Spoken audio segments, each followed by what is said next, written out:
katapusan. Makaangkon kag kinabuhi, no, ingon pa diri, tungod kay sigpit ang ganghaan, piot ang dalan, nga padulong sa kinabuhi. No, ana na siya.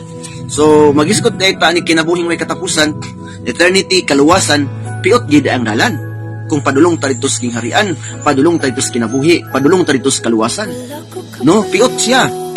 O jutay ra ang niagi ani. Pero ang dalan daw kuno nga sangkad, luag, wide, nga ang kinipadulong sa kalaglagan, daghan daw kayong niagi. Daghan yun ang makaagi kay luag man, syempre. Darating ang panahon, pag ikinahihiya mo si Lord, no, mo na nga, ikaulaw pud kaniya. Si Lord ba na ay patakaran? Dili pwede kay Lord nga, okay lang. Si Lord ba, dili si Lord anong sunod-sunod na sa imong gusto. Dapat ikaw ang musunod sa iyang gusto. Mo na siyang lordship. Pag lordship gani, siya ang masunod, dili kita. Bahala pa kung sa panang istorya sa uban diya. Mo nang patakaran ni Lord. No, ingon ba sa Bible, daga nagtawag Lord.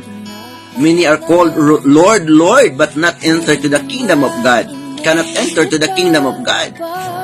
No? Unless katong nag-obey sa kabubuton sa amahan niya na sa langit. Naipatakaran si Lord. No, katong mag-available diha nga maka-type igna naay patakaran si Lord. Naay salaan si Lord. Sige, i-type lang diha may igsoon para highlights nato ni karong buntaga. No, dili pa sabot nga mituo lang ta Ginoo, okay na. Nga mura siya si Lord himo na tong Janie. Your wish is my command. Mo wish ka dito. Dayon na ang Lord ay mutuman din sa imong gusto. No, dili ta gi-design nga si Lord ang mutuman sa atong gusto.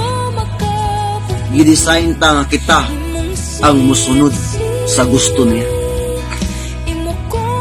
Naay salaan si Lord, naay patakaran si Lord. No? Daghan mga tao gani ilang Dios kwarta. Ilang Dios ang ilang kaugalingon. Deny yourself. Take up your cross and follow. Because you are not your own. Ingon pa sa 1 Corinthians 6:19 to 20. You are not your own. Your body is a temple of the living God.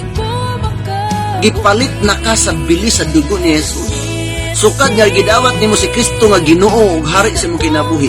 Dili na ikaw ang tag-iyas imong kinabuhi. Even your body is not your own. Your body is not your own. Your body is a temple of the living God. Use your body to glorify God. Ana na siya magigsoon. Dili mga tao gusto langit pero impierno ang ilahang lifestyle. No, bumabangga sila sa prinsipyo ng Panginoon.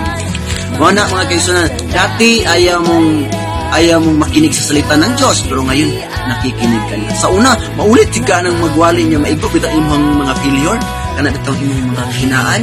Suko ka na, pero karon maingon na ka, Lord, salamat, imo na po remind. Thank you, Lord, kay imo kong giigo sa imong pulong, imo kong gipahigmata, aron ang akong kinabuhi, maalahin di sa imong kabuton, ma-restore akong kinabuhi.